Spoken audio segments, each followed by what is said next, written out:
कंगना रनौत को पद्मश्री मिलते ही देश में आपातकाल की स्थिति पैदा हो गई है कुछ लोगों के द्वारा, जिसमें बॉलीवुड, बहुत सारे मीडिया के कई सारे प्लेटफॉर्म हैं, ये लोग और ऐसे कई लोग हैं जो ये बातें कहते हैं हमेशा कि कंगना रनौत जो है उसे पद्मश्री नहीं दिया जाना चाहिए था क्योंकि वो मुस्लिम विरोधी है, मुस्लिम विरोधी बातें करती है, देश में नफरत फैलाती है, नफरत के बीज बोती है, उसे इस तरह का अवार्ड नहीं दिया जाना चाहिए था। यहां तक कि शायद स्वरा भास्कर भी यही सोच रही होगी कि यार मुझे इतनी गालियां पड़ती है, कम से कम एक अवार्ड मुझे गाली पढ़ने के लिए तो दे दो, मैं उसी में खुश हो जाऊंगी। लेकिन बेचारी को कोई पूछता ही नहीं है, इसलिए उसे सस्ती ट्वीट्स करनी पड़ती।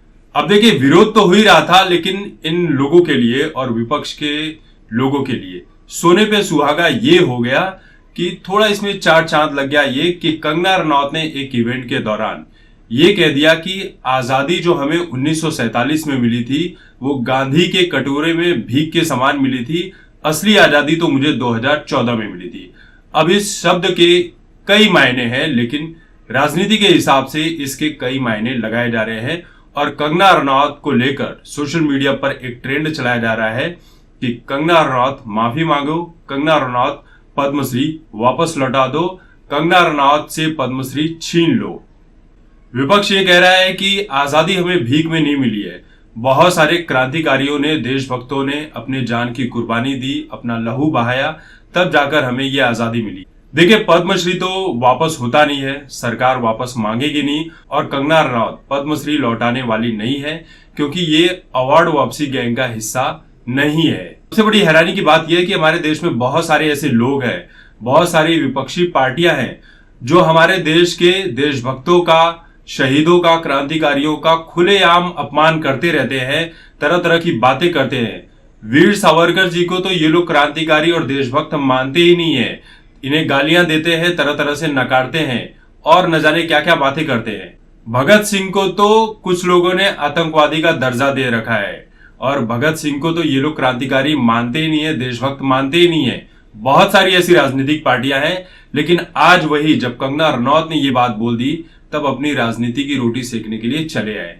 आजादी का मतलब क्या होता है, इसका अर्थ हम जानते हैं क्या? 15 अगस्त और 26 जनवरी, बस इसी दिन झंडे फहरा दिए जाते हैं और फिर पूरे साल किसी भी देशभक्त को याद नहीं किया जाता है। हैरानी की बात यह भी है कि आम आदमी पार्टी की तरफ से भी कंगना रनौत के ऊपर एफआईआर दर्ज की गई है। ये वही आम आदमी पार्टी है और अरविंद केजरीवाल जी हैं जो सर्जिकल स्ट्राइक और एयर स्ट्राइक के सबूत मांगते हैं, ठीक उसी तरह से जैसे पाकिस्तान कहती है कि हमारे यहाँ कोई स्ट्राइक हुई नहीं है और पाकिस्तान की बातों को हमारे देश में बहुत सारे लोग आगे बढ़ाते हैं। कन्हैया कुमार जैसे लोग जेएनयू में नारा लगाते हैं कि भारत तेरे टुकड़े होंगे इंशाअल्लाह इंशाअल्लाह, और तो और हिंदुत्व तेरी कब्र खुदेगी और हमारे देश को कई भागों में काटने और जोड़ने तोड़ने की बातें करते हैं। तब इन लोगों के लिए बड़ी बात नहीं होती। आज कन्हैया कुमार पहले लेफ्ट पार्टी का हिस्सा था, अब कांग्रेस पार्टी में है, लेकिन कन्हैया कुमार से इन्हें कोई प्रॉब्लम नहीं है क्योंकि भाई भारत तेरे टुकड़े होंगे कहना, इसमें कुछ गलत तो है ही नहीं।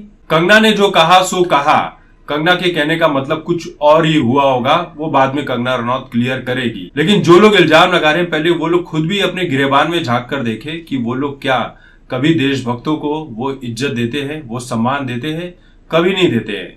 देखिए, इस मुद्दे पर 1 घंटे की वीडियो बन सकती है, लेकिन कम शब्दों में ज्यादा समझ लो। कंगना रनौत का विरोध सिर्फ इसलिए हो रहा है क्योंकि कंगना रनौत को पद्मश्री दिया है मोदी सरकार ने और कंगना रनौत जो अपनी खरी खरी बातों के लिए जानी जाती है, कांग्रेस की सरकार से बहुत सारी प्रॉब्लम है, तो एक अलग ही तरह की दुश्मनी निकाली जा रही है कि कंगना को नहीं दिया जाना चाहिए था पद्मश्री। वहीं पर बहुत सारे ऐसे पत्रकार थे जो देश विरोधी बातें लिखते और कहते हैं, हरदम अपना प्रोपेगेंडा फैलाते रहते हैं।